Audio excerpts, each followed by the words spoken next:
Hello and welcome to another episode of Thread Talks, where I have incredible guests sitting on the brow sofa. And today I have a very well recognised face on TV, where she helps us with tips in travel, lifestyle, property. And when she's not doing that, she's sharing beauty tips with her beloved community. Warm welcome to Amanda Lamb. Thank you so much for having me. I kind of feel like I'm in the presence of royalty because I am obsessed with what you do. I've been to your brow bars for years now, so it's so lovely to finally meet you in the flesh. Well, it's so nice to hear that, because what we try and do is invite people from the Blink community onto the sofa. Often I haven't met all of them, but we know that they come and visit us, and it's so nice that you've made the time to come and talk brows, and we can share that with all our listeners. But first I just want to ask you a little bit about yourself, because you are the OG face of Place in the Sun, and I just wondered that if you could choose you sort of find homes for everyone else, but where would your dream home be? Wow, gosh, it's a really interesting one, that, because you're right, I have been so lucky with my job. I have been all over the world. I remember walking on a beach in Fiji, trying to help someone find somewhere in Fiji, thinking I do this for a living. How lucky am I? How lucky. I've got 3 places that I would go. If money was no object and I could fly first class everywhere, it would be a tiny, tiny little place in Western Australia called Margaret River, which it's really hard to describe because it's not very flashy or blingy. It's just this really chilled, laid back little village. There's lots of vineyards off one main road that goes all the way down. Beautiful beaches, vineyards, art galleries. It's heaven on earth. It sounds amazing. But it is 18 hours away by plane. That's a slight drawback, but this is in the world of utopia. Fantasy world. Exactly. Otherwise it would be Greece, a Greek island, or Italy. I filmed a lot in Italy last year, and it's just the most beautiful place. You can never get bored in Italy. Ever. And I've been all over. Amalfi, we went to Tuscany. I used to have a little place in Puglia. So I think probably if it wasn't Australia, it would be Italy. And what would you carry with you in your makeup bag? You've got allowed 3 things. I'm allowed 3 things. Yeah. It would be a good SPF now, I have to say. Years and years and years of ignoring it when I was filming Place in the Sun and thinking, I'll just slap a bit on a Monday and I'll be fine until Sunday. I can now see the damage. And I try and say that to my girls all the time. You must remember to put it on. Even if it's cloudy, put it on. So a good SPF. I'm obsessed with tinted moisturizers, particularly in the summer months. I think I sort of have foundations in the winter, but tinted moisturizers in the summer. And my favorite one is the NARS tinted moisturizer in Mykonos. So it's another Greek connection. I've got Cuba. And I have to say, and I know I'm talking to you, but I am still going to say it, your concealer that I use here, oh my goodness. I know. See, that's a secret. That is a sort of a bit of a hidden secret, the concealer, because people just think, it's to, for coverage, but it's actually used to lift the brows. It is, or should be used. Unbelievable. I ran out last week and I was literally on the end of the bed, like twisting it around, trying to scoop my fingernail out, because one of the things that I love about it is the texture and the consistency. And because it's a cream, as you put it on, it just instantly lifts it. Yeah, it really does. It's unbelievable. Yeah. So I think it will probably be those 3, and maybe a lip balm if I can be a little bit cheeky. Okay, we'll sneak that in as well. Thank you. But and actually going back to the brow concealer, what's so brilliant about it is it also can outline the shape of your brows. If you're in need of threading but you haven't got time, if you just use it to just go around your brows, it can just help. If I've had definition. If I've had a good thread from you, as soon as the day after, I will use it just at the top here and just here. And you're right, it really makes them pop. And it's such a clever product. I don't know how you do it. Don't tell me, because I don't want to know the secrets. But it just works, and I absolutely love it. I'm glad you brought that one up, because that's one that a lot of customers don't know about or don't know how useful it can be for brows. Yeah, it's unbelievable. Perfect. And would you say those are the same products that you use on a daily basis, because you're obviously busy, you're a mum, you're presenting? Those would be your absolute staples. Yes, since I've become a mum, I've become quite slovenly. I try and find products that work, but work quickly. And I think as well, investing in certain investing in treatments that can enable you to not have to spend a lot of time later, if that makes sense. It's a sort of double-edged sword. So I love the lash lift that you I love the lash lift that you guys do, Yeah. because then it negates the need for mascara and eyelash curling and all of that malarkey. So I love that. I've got my makeup down to about 5 minutes now.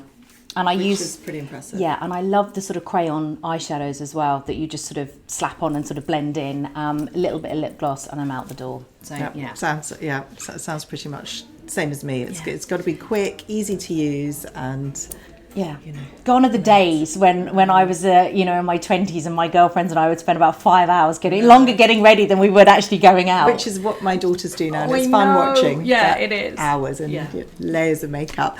Talking of daughters, I know that you mentioned that you took one of your daughters to get her brows done for the first time. I did. I thought it's really interesting, because I have a lot of mothers come to me and say, when should I? So I'd love to hear why you decided this was the right time. So I have 2 daughters. Willow is 14 and Lottie is 9. And Willow doesn't have my eyebrow shape. So I've always been quite blessed with very strong eyebrows. I shouldn't, because I overplucked them in the 90s like everybody did. Yeah. But my eyebrow shape has always been very strong. Willow's is very different. She's got a very thick bit here and then a sort of thin bit here. And I noticed, and she'd mentioned to me, that she felt quite self-conscious about them. I don't like my brows, Mum. What can I do about them? So I sort of introduced her to your products. And then the last time I was in having my eyebrows threaded, I said to the therapist, do you ever do teenage girls? Because I didn't realise that they did. I thought there might be something. She said, absolutely. Teen brows. Yeah, so that's what we did. We went in for a teen brow session. And it was very funny, because on the way in, she was like, is it going to hurt? And I'm like, well, it probably will the first time. I said, it's not going to really hurt, but it will sting a little bit. And it was funny watching her sort of there. Well, it does make your eyes water. And I think it's a new sensation. So I always, I say to my daughters, no pain, no gain. But it is the first time, you're right, because you're pulling the hair out by the follicles. And then you kind of get used to that sensation. It doesn't hurt after that. I don't even, blink, pardon the pun. But I do find that one eye, when I'm having one of my eyebrows done, I always sneeze. It's really interesting. It does. It's quite touches a nerve, know, and it does make people sneeze. But was she pleased with her brows? Yes, she loved it. It was it was nice and neat. And what I loved about her going there was that the therapist, when she took a really good look at her shape, and she said, right, we're not going to take any from the top, but we're just going to tidy it up at the bottom. So they didn't mess about with it.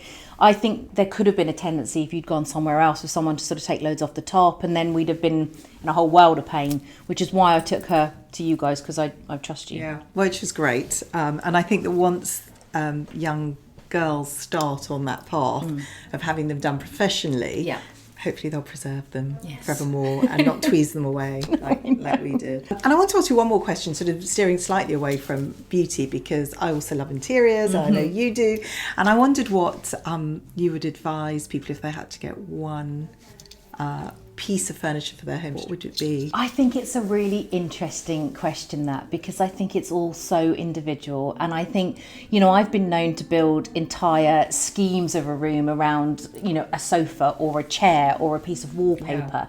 And I think my instinct has always been to go with your gut and go with what you feel.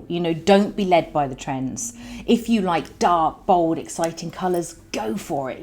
Don't let everybody tell you that, neutral's really in. Just do what you feel. But I think we're so lucky nowadays. We've got all the magazines, we've got Pinterest, we've got all sorts. So if you're sort of maybe starting to think about renovating a room, for example, start looking at magazines, go on Pinterest, put some colours in, and just sort of take it a step at a time. One thing I would always say to people is you can totally change a look of any room by accessories, cushions, throws, rugs, all of those kind of things. I have a bit of a bed throw obsession.